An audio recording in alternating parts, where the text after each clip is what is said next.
जी अस्सलाम वालेकुम, मैं हूं शहजाद और उम्मीद है आप सब लोग खैरियत से होंगे। अच्छा, आज जिस तरह के पीपीएससी का ऐड नंबर 5 आया है, तो उस हवाले से हम तफसीली बात करेंगे उस व्हाट्सएप के साथ, इन्फोर्समेंट और ऑडिट ऑफिसर के हवाले से। उसके साथ साथ हमारा जो इसका सेशन स्टार्ट होने जा रहा है उस पर भी हम बात करेंगे। लेकिन उस व्हाट्सएप का जो सेशन है वो इंक्लूडिंग है, प्रोसेस है, और हमारा जो है वो 23 मार्च से स्टार्ट होगा, तो आप किसी भी सेशन में ज्वाइन कर सकते हैं। तो आइए चलते हैं डिस्कशन। आज ये एक्सीलेंसी मेरे साथ मौजूद हैं काफ़ी सारे दिन के बाद, और ये एक आखिरी अशरा जैसे ही शुरू हुआ है सर, हाँ जी। तो उसकी ये एक बहुत ब्लेसिंग अपॉर्चुनिटी है। लूट मार सेल जैसे लग गई है ना नौकरियों की, तो पब्लिक सर्विस कमीशन ने बल्क में नौकरियां दे दी हैं। सर मेरा नहीं ख्याल कि इससे बड़ा कोई ऐड दोबारा आएगा 2026 में। 2026 में चलें, मैं तो कहता हूँ कि अल्लाह करे ऐसी तरह के हाँ। ऐड आते रहें, और आएंगे इंशाल्लाह, आएंगे आगे। तो अभी बात करेंगे हम ऐड नंबर 5 जो आज आया है, खास तौर पर उसके अंदर जो पीआरए पंजाब रेवेन्यू अथॉरिटी के अंदर जो जॉब्स हैं उनके ऊपर डिटेल बहस करेंगे कि आप उस पर कैसे घर बैठकर भी तैयारी कर सकते हैं, और उसके साथ साथ जो है आपको मल्टीपल सोर्सेज भी बताएंगे कि आप किस तरह से प्रिपरेशन कर सकते हैं, और बाकायदा इसकी पे प्रमोशन और इसकी जो प्रोटोकॉल्स हैं उसके ऊपर भी बात करेंगे। ठीक है। अच्छा, इस आने से पहले इस पर सर हमारा सेशन भी इन्फोर्समेंट ऑफिसर के ऊपर जो है वो शुरू है, तो उसकी वैसे जो सब्जेक्ट वाली क्वालिफिकेशन वाली जो उसकी क्लासेस हैं वो अभी 2 हुई हैं। तो ताज साहब हमारे साथ इन्फोर्समेंट ऑफिसर के बैच में हैं, तो अगर आप में से कोई बंदा उसको ज्वाइन करना चाहता है, 2 महीने का सेशन है, और उसके अंदर हम 4,000 रुपये फीस ले रहे हैं। इन्फोर्समेंट ऑफिसर की जो सिलेबस है उसमें मुकम्मल कवर करवाया जाएगा। सही। अच्छा जी, अब हम आ जाते हैं सर पीआरए, ठीक है। Punjab revenue authority. अब इस पे बात करने से पहले तो सबसे पहले तो सर आपका बहुत शुक्रिया, आपने मेरा इंतज़ार किया आज सारा दिन। शुक्रिया। ठीक है, पहली बात। दूसरी बात ये है कि आप जैसे ही लाहौर तशरीफ़ लाए तो साथ में ये इश्तिहार भी लेकर आए। ऐसे ही है, ऐसे ही हैं? तो सर बताएं ज़रा कौन सी जॉब्स हैं और आप मुझसे क्या चाहते हैं। अच्छा सर, एक तो इन्फॉर्मेशन जाहिर सी बात है आपसे ही हम उगलवाएंगे। ठीक है, एक तो इस पे हम पहले भी बात कर चुके हैं, और ये बड़ी अच्छी न्यूज़ है कि इतनी बड़ी जॉब्स इतनी बड़ी तादाद में आई हैं, और अब जिस तरह के हम सुन रहे हैं कि इसके बाद जो बड़ी जल्दी दूसरी अनाउंसमेंट होगी वो डिप्टी अकाउंटेंट की जो 60 सीट्स हैं उससे मुतल्लिक भी बड़ी जल्दी मुतवक्की है। सर पीआरए की ये न्यू अथॉरिटी है, ये फाइनेंस डिपार्टमेंट की, तो उसकी BS-17 की ये 3 जॉब्स आज अनाउंस हुई हैं। ऑडिट ऑफिसर की 56 पोजीशंस हैं, इन्फोर्समेंट ऑफिसर की 199 पोजीशंस हैं, और उसके साथ साथ जो एडमिन ऑफिसर है उसकी 4 पोजीशंस हैं। ठीक है। ये सारी की सारी इनिशियली कॉन्ट्रैक्ट पर हैं, BS-17 की हैं, और इसमें कोटाज भी इन्वॉल्व हैं। और अगर हम 1 बाई 1 की क्वालिफिकेशन देखें तो जो एडमिन ऑफिसर की है उसमें MBA, MPA और BBA मांगा हुआ है, और उसके साथ अगर हम बात करें दूसरा इन्फोर्समेंट ऑफिसर की तो उसमें ACCA, CA, MPA, MBA मतलब BBA ऑनर लिखा हुआ है, तो BCom ऑनर, तो LLB वाले भी इसमें अप्लाई कर सकते हैं, और उसमें आखिर में उन्होंने अकाउंटिंग एंड फाइनेंस वाले भी कर सकते हैं, फाइनेंस वाले भी एडमिनिस्ट्रेशन वाले, मैनेजमेंट वाले भी कर इक्वलेंस भी उन्होंने लिखा हुआ है जी, या कोई ऐसी डिग्री जो इनके इक्विवेलेंट है वो भी अप्लाई कर सकते हैं। HD का जो लेटर है उससे मुतल्लिक आप अपनी इक्वलेंसी चेक कर सकते हैं जी। सर अगर हम एज की बात करें, ज़्यादा हम फोकस करेंगे इन्फोर्समेंट और ऑडिट के हवाले से, तो सर इसमें दोनों में जो मेल हैं वो 25 से लेकर 40 साल तक के अप्लाई कर सकते हैं, और जो ख़वातीन हैं, जो लड़कियां हैं, वो 25 से लेकर 43 ईयर तक की अप्लाई के लिए एलिजिबल होंगे। और इसका जो पेपर होगा वो बेसिकली 2 हिस्सों पर मुश्तमिल होगा, क्वालिफिकेशन रिलेटेड और GK बेस्ड। जो इन्फोर्समेंट ऑफिसर है उसका सर 50-50 है कि question related accounting, finance and sales tax 2012 का जो एक्ट है 50% उससे मुतल्लिक होगा, 50% जो है वो GK होगा।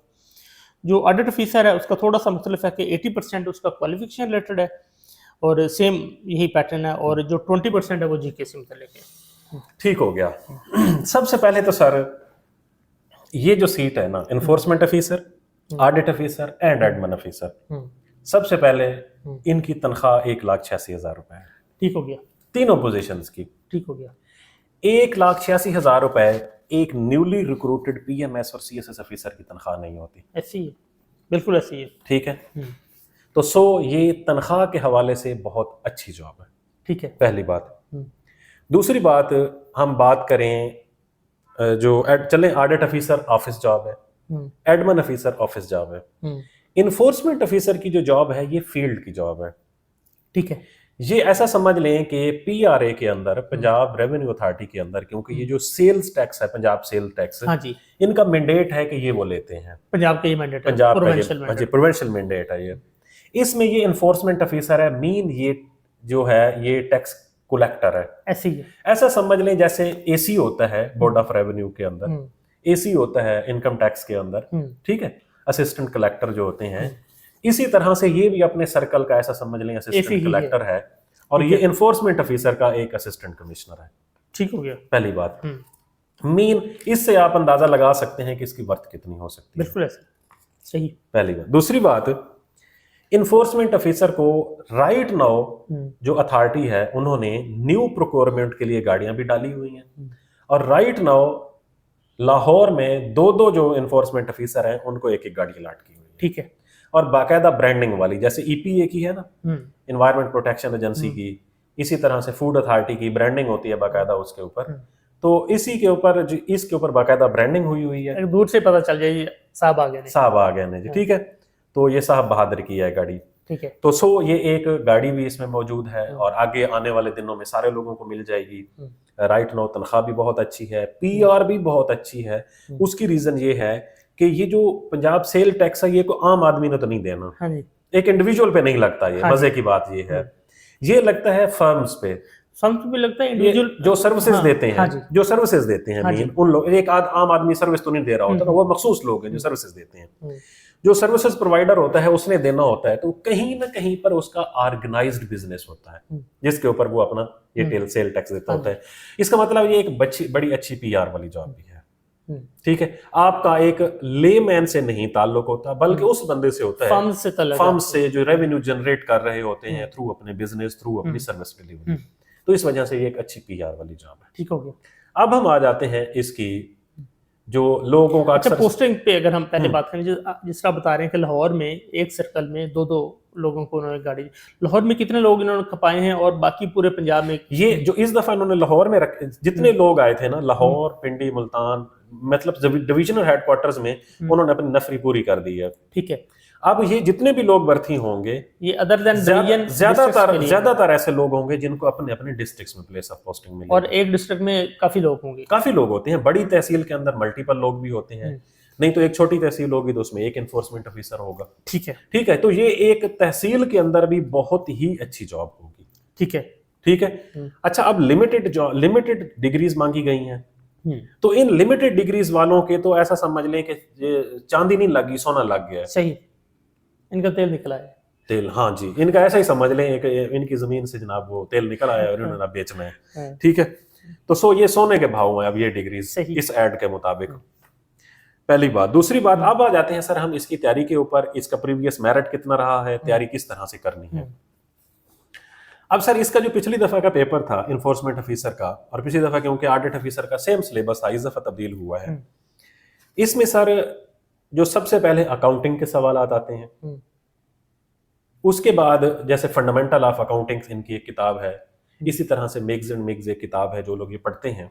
ठीक है, ठीक है।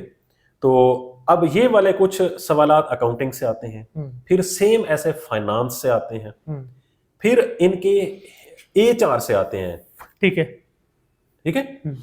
और एचआर मैनेजमेंट क्या होती है, और फिर इनका एक बल्क जो है वो आता है पंजाब सेल टैक्स एक्ट से, ठीक है, 2012 का जो है। अच्छा, फिर कुछ सवाल दरमियान में जो एग्जामिनर है वो लेता है पीआरए के हवाले से, रेवेन्यू अथॉरिटी के हवाले से। अब वो जो पीआरए का एक्ट है वो भी पढ़ना चाहिए। सिर्फ ये नहीं है कि आप अगर सेल्स टैक्स एक्ट पढ़ लेते हैं तो आप कवर हो जाएगा, नहीं, आपको पीआरए का बहुत छोटा सा एक्ट है पीआरए का, पीआरए का एक्ट भी पढ़ना चाहिए। उसमें से बेसिक फंडामेंटल चीजें ले आते हैं। पीआरए का मैंडेट क्या है, पीआरए कब एस्टैब्लिश हुई, पीआरए के जो फर्दर बाइफर्केशन है वो क्या है, और उसके अंदर कुछ ऐसी चीजें हैं जिनकी डेफिनेशन है। ठीक है, आपको पता है रूल्स के अंदर डेफिनेशंस भी होती हैं कि एजेंसी कौन सी होगी, रजिस्ट्रेशन प्रोसेस क्या होगा, अथॉरिटी कौन होगी रजिस्ट्रेशन की, फिर जो है वो टैक्स कितना देंगे, मतलब इस तरह के जो टर्मिनोलॉजीज हैं वो भी इसके अंदर ऐड होती हैं। ये है तमाम चीजों के अंदर। अब ये वाला हिस्सा कहां से हम कर सकते हैं? सही, मार्केट के अंदर एज सच कोई कंपाइल्ड किताब नहीं है। ठीक है, राइट नाउ ये मुख्तलिफ चीजें हैं, इनको मुख्तलिफ जगहों से तैयार करना पड़ेगा। ठीक है, पीआरए का अपना एक्ट डाउनलोड हो जाएगा। और जनाब सेल्स एक्ट जो है ये दोनों पीआरए की वेबसाइट से डाउनलोड किया जाए, ठीक है। वहां से इनको पढ़ा जाए। फंडामेंटल अकाउंटिंग्स और जो मैनेजमेंट है या उसके साथ जो ऑडिटिंग है, इनके लिए इन सारे लोगों ने स्पेशलिस्ट हैं, ये इन्होंने डिग्रीज की हुई हैं, ये उसको देखें अपने फंडामेंटल जो सब्जेक्ट्स थे। और उसके साथ साथ अगर एग्जाम बीडा की जो वेबसाइट है अगर उसके ऊपर जाएंगे ये, तो वहां पर इनको 3-4 हज़ार एमसीक्यूज मिल जाएंगे जो कि इनके लिए बहुत प्रोडक्टिव है। ठीक है, ये तो हो गया सब्जेक्ट के हवाले से, qualification related. Qualification related 50% enforcement का कवर होगा, इन्फोर्समेंट का और ऑडिट का 20 80 ऑडिट का 80% और इसका 50%। उसका और जो एडमिन अफसर उसका 100% ठीक तैयार है, हो जाएगा। ठीक है, हम तीनों को एक ही तीर से मार रहे हैं। Okay okay. Okay okay. अब सर हम आ जाते हैं, अच्छा वैसे मेरी बड़ी ख्वाहिश थी कि मैं इसके ऊपर ना वो जो डाटा अरेंज डाटा है जो मैं अभी बता रहा था उनको एक किताबचे की सूरत में प्रिंट करवाता, लेकिन पीपीएससी ने टाइम नहीं पीपीएससी ने तो बहुत टाइम दिया है। आपने टाइम नहीं दिया। अच्छा अच्छा अच्छा। या ये कह लें कि रमजान अचानक आ गया। चले नहीं, रमजान भी अचानक नहीं है और बहुत सारी चीजें ऐसी हैं जो अचानक आ गई हैं। असाइनमेंट्स बढ़ गई, असाइनमेंट्स बढ़ गई। इनफैक्ट असल मसला ये है असाइनमेंट्स बढ़ गई और मैं यहाँ से चला गया, आप यहाँ से चले गए हैं, तो ये दोनों फैक्टर हैं। तो उसमें से ज्यादा फैक्टर आप वाला है कि आप यहाँ से चले गए हैं। तो अब आ जाते हैं हम सर जनरल नॉलेज के ऊपर, फिर मैं बताऊंगा प्रीवियस मेरिट कितना था और हम किस तरह से ये जॉब सिक्योर कर सकते हैं। ठीक है। जनरल नॉलेज के लिए सर 50 नंबर का जनरल नॉलेज है। इसमें मैं बेसिक चीजें बता रहा हूं। हाँ जी। इन 50 नंबर को तैयार करने के लिए पिछले 5 साल के पास्ट पेपर्स मुकम्मल तैयार करें, ठीक है, और पिछले 1 साल के करंट अफेयर्स सेपरेट तैयार करें। ठीक हो गया। उसके लिए सोर्स वो जहांगीर वर्ल्ड टाइम का अच्छा है जी, वर्ल्ड टाइम्स वालों का तो है करंट अफेयर्स का ना। जो पास्ट पेपर्स की किताब है वो यकीनन इम्तियाज शाहिद साहब की जो किताब है पास्ट पेपर्स वाली, अगर वो ले ली जाए तो इनकी जो 50 नंबर हैं वो काफी है, ऐसे ही है, आ जाएंगे। करंट अफेयर सेपरेट तैयार जीके करेंगे, को इतना ज्यादा मुश्किल नहीं आएगा, नहीं आएगा। अब आ जाते हैं इसका पिछला मेरिट कितना रहा है। हाँ। पिछली दफा सीट्स भी बहुत कम थी। वैसे इन लोगों की लक ये है कि अब जिस तरह हम पहले बात कर रहे थे कि अगर वो 2 पेपर पॉलिसी कामयाब हो जाती, ठीक है, हम अपनी नजर से देख रहे हैं, हो सकता है ये कामयाब हो पीपीएससी की नजर से, तो इनका ये जो सिलेबस है ये भी 2 पेपर पे चला जाना था। दरमियान में से उन्होंने इसी तरह का मतलब वो जो जैसे प्लान किया था, हाँ। इसके ऊपर बहस भी हुई, तभी तो लेट हुआ है थोड़ा सा। हाँ। फिर उसके बाद कुछ ऐसे मतलब मुफक्किरीन थे, उनकी राय में ये मुनासिब है। तो अच्छा पहली बात, चलो ये जहां तक हो गया सिलेबस, इनके लिए ये खुशबख्ती है कि सिलेबस 1 पेपर है। हाँ जी। फिर और खुशबख्ती ये है कि ये तकरीबन मैच्योर लोग होंगे क्योंकि मिनिमम एज 25 साल है। ऐसी है, ऐसी एज गैप बहुत अच्छा रखा है। अब एक बच्चा जो 20 साल में ग्रेजुएट होता है, मजीद वो 5 साल तक वेल मिच्योर हो जाता है, तैयारी के हवाले से भी, एक्सपीरियंस के हवाले से भी। अच्छा इतनी बड़ी सीट, इतनी ज्यादा उन्होंने क्वालिफिकेशन रखी है, इतनी ज्यादा एज रखी है, एक्सपीरियंस नहीं रखा। हाँ। फिर एक्सपीरियंस के बगैर आप ये जॉब हासिल कर सकते हैं। अच्छा अब अगली बात पे सर हम आ जाएं, प्रोफिशिएंसी भी नहीं रखी, प्रोफिशिएंसी भी नहीं रखी। उन्हें सिर्फ वो बंदा चाहिए जो टेस्ट मर मरा के पास करे, ठीक है, टेस्ट मर मरा के पास करे, इंटरव्यू में अच्छा परफॉर्म करे और हम उसे नौकरी दे दें। और हो सकता है अगले ऐड से पहले जितनी लोगों को जरूरत हो वो नॉन रिकमेंडेड में से उठा लें। नहीं अब ये बस आप अथॉरिटी के पास जितनी सैंक्शन सीट्स थी उन्होंने सारी भेज दी है, ठीक है, उन्होंने कहा जी हमें सारे दे दें लोग, एक ही दफा भी हमारी जान छूट जाए। ये सीट्स फ्यूचर के अंदर इसी तरह से कॉन्ट्रैक्ट पर रहेंगी, ठीक है, रेगुलराइजेशन इसके अंदर नहीं मुश्किल है। एक अथॉरिटी है पहली बात। दूसरी बात, आप क्योंकि वैसे भी रेगुलराइजेशन एक्ट खत्म हो चुका है तो ये जॉब्स रेगुलर तो नहीं होनी, इसी तरह से ये चलनी है। बट ये एक अच्छी सिक्योर्ड और बहुत माकूल तनख्वाह वाली नौकरी है। हाँ, जिस तरह फोर्सेस वाली जॉब्स होती हैं कि वो कंटिन्यू रहनी होती हैं, हाँ ये भी लाइक एक इकोनॉमिकल फोर्स है भाई, ये बड़ी इंपॉर्टेंट फोर्स है फाइनेंस डिपार्टमेंट की, और हमारा बजट रिफ्लेक्ट होता है इसका बाकायदा। अच्छा पहली बात, हो सकता है मुस्तकबिल के अंदर एनफोर्समेंट ऑफिसर की भी जो है ना वो होनी चाहिए, होगी, क्या कहते हैं पीएमएस के, नहीं वो जो यूनिफॉर्म होगी, ठीक है, एनफोर्समेंट ऑफिसर की यूनिफॉर्म होगी।